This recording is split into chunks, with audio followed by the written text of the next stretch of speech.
આ જો મોઢાની અંદર દેખાય છે ખાસ. આ બધી વસ્તુ ક્યારે થતી હોય છે કે જ્યારે તમે દાંતના ડૉક્ટરથી ડરો.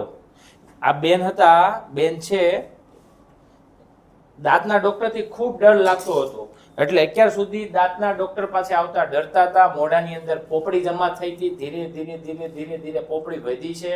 ભગવાનની કૃપા છે કે હજી કંઈ બહુ મોટો પ્રોબ્લેમ થયો નથી, બરાબર. બીજા કોઈ કે ડરાવ્યા હતા, કેટલો ખર્ચો થશે એમ કીધું હતું? 2-2.5 લાખ. 2-2.5 લાખનો. એમાંય બેનની પરિસ્થિતિ એટલી બધી નહીં સારી હોય, એટલે એવું કહેતા હતા, એટલે એમને ટ્રીટમેન્ટ કરવામાં ડરતા હતા. પણ એટલો બધો કંઈ એવો કંઈ ખાસ ખર્ચો નથી, કેમ કે એનો મોઢાની અંદર પોપડી એટલે કે કેલ્ક્યુલસ જ એટલું જમા થઈ ગયું છે. તમે સાંભળ્યું હશે કે મેં ભાઈ દાંત સાફ કરાવ્યા એટલે મારા દાંત હલી જશે, મેં દાંત સાફ કરાવ્યા એટલે મારા દાંત વચ્ચે જગ્યા થઈ જશે, મેં દાંત સાફ કરાવ્યા એટલે લોહી નીકળશે.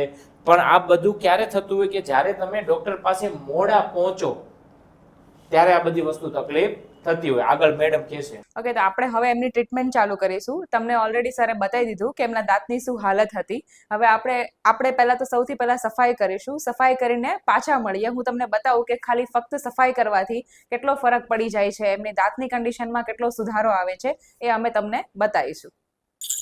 આજે આપણે કરી રહ્યા છીએ ટીથ સ્કેલિંગ, મતલબ દાંતના પેઢાની સફાઈ.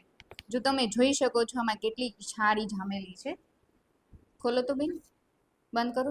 જેમની ઉંમર છે 35 વર્ષ, એ આટલી ઉંમરમાં એમને એમના દાંત ગુમાવ્યા છે.